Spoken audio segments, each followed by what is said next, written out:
The text from my mother-in-law lit up my phone as I was putting the twins down for their nap. Emma, dear, just wanted to let you know we've had to cancel the twins' birthday party.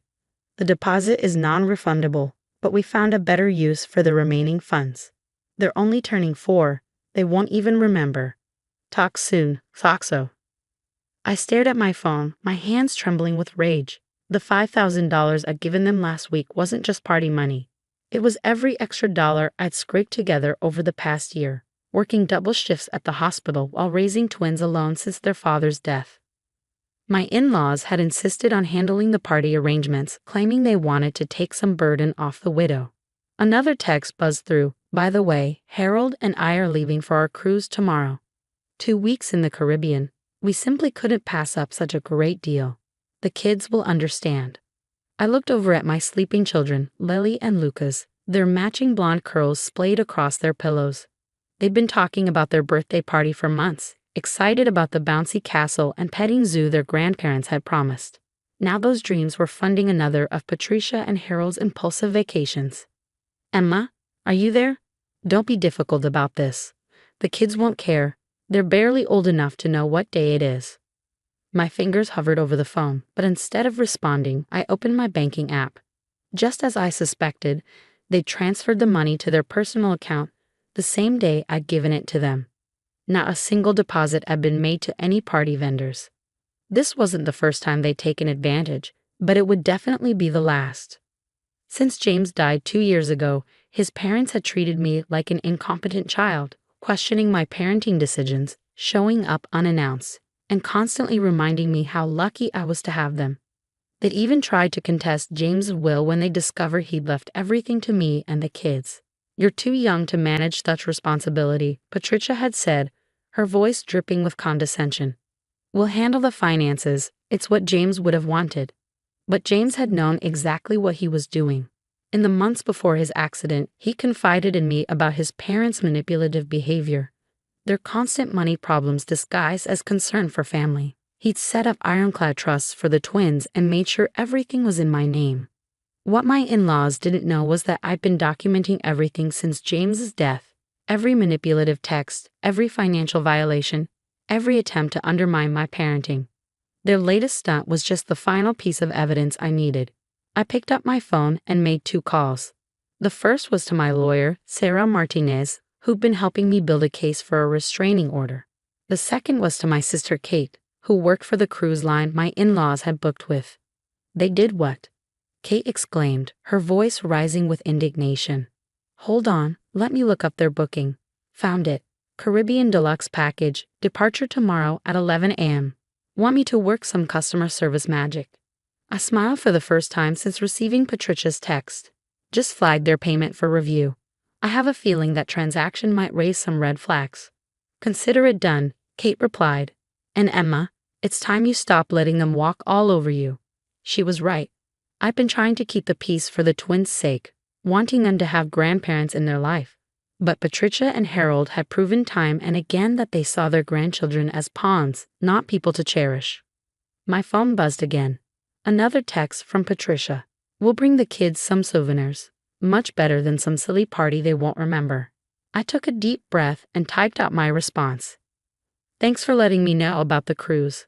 I'm sure the fraud department will find that information very helpful. Enjoy your trip. Within seconds, my phone was ringing. I declined the call and instead sent them an email, copying my lawyer. Dear Patricia and Harold, I have documented evidence of you misappropriating $5,000 intended for your grandchildren's birthday celebration. This follows a pattern of financial and emotional manipulation since James's death. My lawyer will be contacting you with formal documentation, including a restraining order petition. The cruise line has been notified about the fraudulent payment. I suggest you cancel your travel plans and return the money immediately. Any further communication must go through my lawyer. Emma. I turned off my phone and went to check on the twins. They were just waking up, their matching blue eyes blinking sleepily. Mama, Lily mumbled. Is it our birthday party soon? I sat on the edge of their bed, pulling them both close. Actually, sweethearts, we're going to have an even better party. Just us and the people who really love you. Can we still have a bouncy castle? Lucas asked hopefully. Even better, I promised. We're going to have the best birthday celebration ever, and no one's going to take that away from you. As I held my children, I could feel my phone vibrating continuously in my pocket. No doubt Patricia and Harold, realizing their Caribbean cruise dreams, were evaporating. But for the first time in 2 years, I felt no obligation to answer, no guilt about standing up to their manipulation. James would have been proud. He'd always said I was stronger than I knew. It was time to prove him right. My lawyer called later that evening after the twins were asleep. The cruise line has canceled their booking and frozen the payment, she reported. They tried to check in anyway and apparently caused quite a scene at the port. Security had to get involved. I could imagine Patricia's face turning that particular shade of purple it got when things didn't go her way. Have they tried to contact you? Sarah asked. I turned my phone back on about an hour ago. 17 missed calls, 38 text messages, and 5 voicemails, all variations of how ungrateful and cruel I am for ruining their vacation.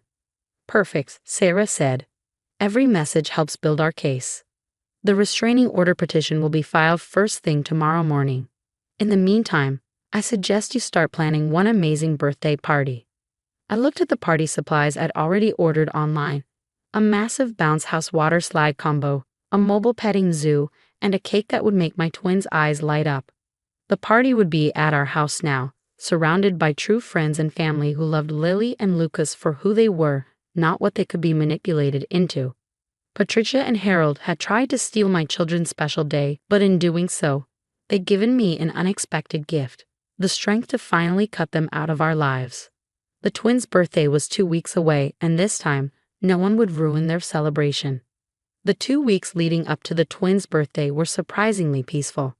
With my in-laws' number blocked and the restraining order in place, I could focus on what really mattered, making Lily and Lucas's 4th birthday truly special.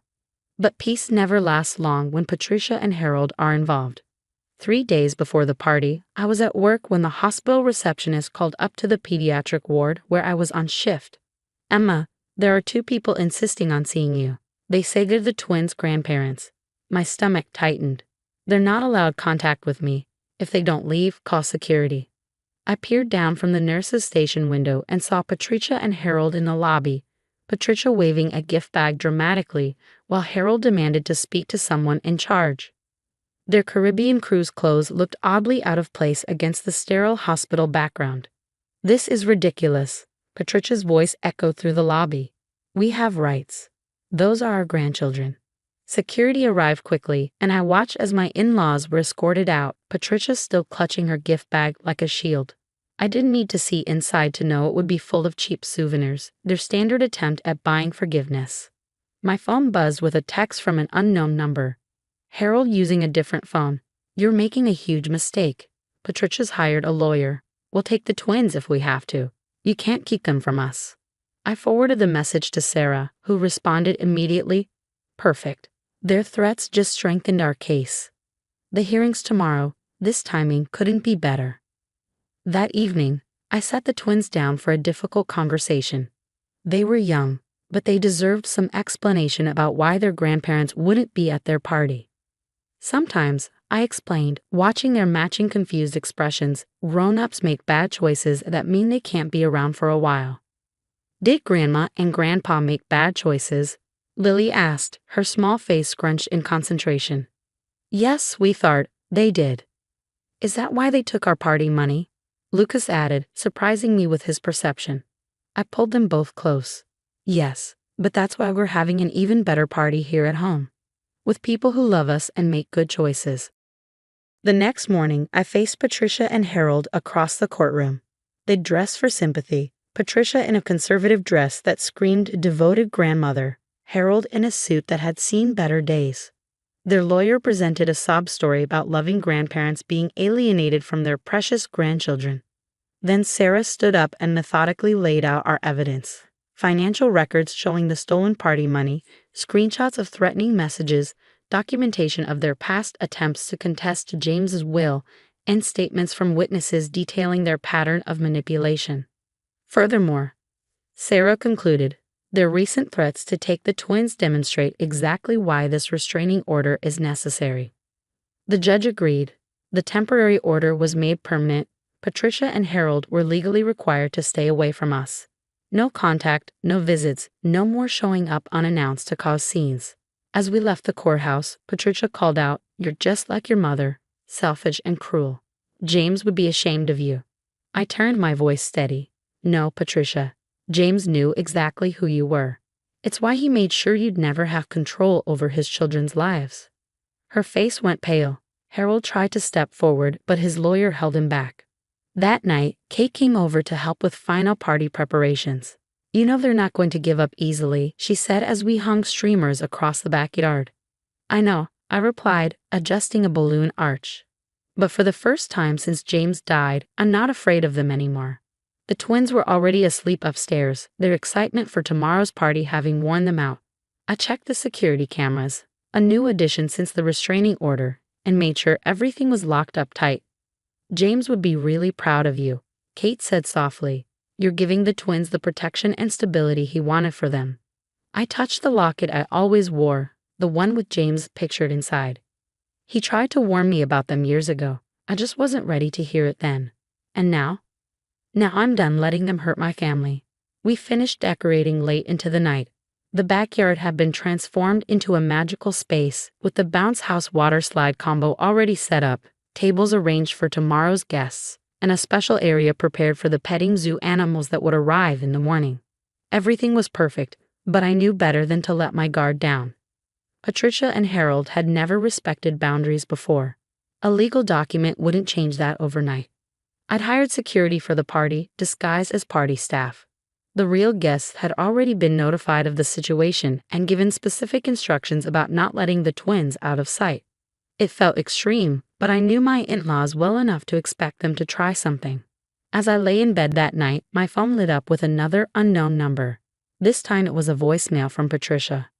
"You think you've won, but this isn't over. Those children need their grandparents. You're denying them their heritage, their connection to James.